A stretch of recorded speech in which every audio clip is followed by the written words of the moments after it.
পাচ্ছি তিনি আমাদের একজন মনের মানুষ, আপন মানুষ, যিনি কিছুদিন আগে চলে গেছেন। আজকে আর তাকে আর কোনোদিন পাওয়া যাবে না। যেই মানুষটি এই হৃদয়ের অঙ্গনে, ভালোবাসার অঙ্গনে ছিল, আল্লাহ যেন তাকে মাগফিরাত কামনা করে, সুন্দরভাবে সহি সালামতে রাখে, আল্লাহ তাকে বেহেশত নসিব করে। এই ছাড়া তো আমরা কিছু করতে পারি না।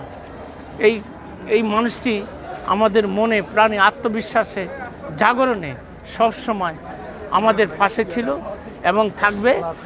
সব সময় জীবনের কথা বলে। হ্যাঁ, আমাদের সিনেমায় অনেক কাজ করছি তার সাথে, আর তার সাথে অনেক কাজ করেছি। যেই মানুষটি আমাদের হৃদয়ের কখনো আজ জাগ্রত হয়ে পৃথিবীতে বেঁচে ছিল, আর আগে থাকবে, আজও থাকবে, আজও আছে। আমরা চাই তার কামনা, এই সুন্দর মানুষটি আর কখনো ফিরে পাবো না। আমরা চাই একজন মানুষের জীবন কাহিনী যা সত্য, তার সত্যই থাকবে। হ্যাঁ, সর্বশেষ ছবি ছিল আমাদের এই যে সর্বশেষ ছবি ছিল, বেশি দিন হয় নাই।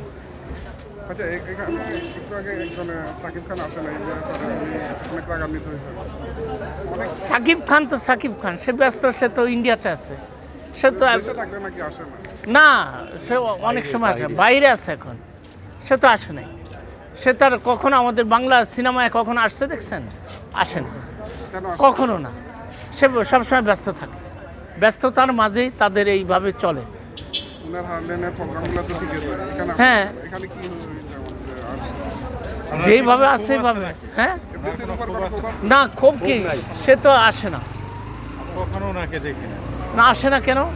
এই যে না আসার কারণ হলো এখন আপনার দেখুন কি অবস্থা আছেন, কেমন আছেন, আসে না। উনি তো পরপর 2 বার সভাপতি ছিল, তখন কি উনি আসতো? না, তখন আসে নাই। আচ্ছা বাবা, এই শিল্পী সমিতি বলেন, যে কোনো সমিতি টেকনিক্যালের লোকের অভাব হয় না, টেকনিক্যাল লোকের অভাব হয়। এই যে জানাজা, এই ধরনের প্রোগ্রামে, এই ধরনের অনুষ্ঠান কেন আসেন না শিল্পীরা? ভালো কাজে কখনো কাউকে পাবেন না, সত্য পৃথিবীতে সত্য, কখনো ভালো কাজে পাবেন না। কেন? যারাই আছেন তারা এই ব্যবস্থার মধ্যে আছেন। আজকে আমাদের এই যে চলচ্চিত্র বলেন, যেই কোনো সমিতি বলেন, প্রত্যেক সমিতি আইটাল বাটাল লাগছে কেন? এই যে বাটাল, এই যে সিনেমাতে দুর্দিন যাচ্ছে। আমাদের এই সময়টুকু আর কোনো দিন আমরা ফিরে পাবো না। আশা করি আর এই পবিত্রার মতো লোক আমরা কখনো ফিরে পাবো না। আচ্ছা, এখন যারা জুনিয়র সুপারস্টার, মানে ইন্ডাস্ট্রি কাঁপাচ্ছে, তারা আসছে না, তারা তো একসময় সিনিয়র হবে, তাদের জানা যায় তো তখনকার ইয়ংরা আসবে না। এই বিষয়টা কীভাবে দেখেন? এটা আসলেই এটা খারাপ চোখে দেখি, ভালো চোখে দেখি না। তারা কখনো ভালো কাজ করে না, ভালো কাজে আসে না, আসে না। আমাদের সিনেমা জগৎ এমনি করে অন্ধকার হয়ে গেছে। আমরা চাই না এরকম একটা জগতে আমরা বসবাস করি, কিন্তু তারপরে আমাদের থাকতে হচ্ছে। আমরা কাজ করতে পারতেছি ইনশাল্লাহ। আপনারা ভালো থাকুন। হ্যাঁ, ছেলে বারবার বলছেন যে তার বাবার খোঁজ খবর কেউ রাখেননি, এটা কি আসলে কতটা ব্যাপার না? এটা এটা সত্য কথা। তার নেওয়া উচিত কিনা? হ্যাঁ, 100 বার উচিত।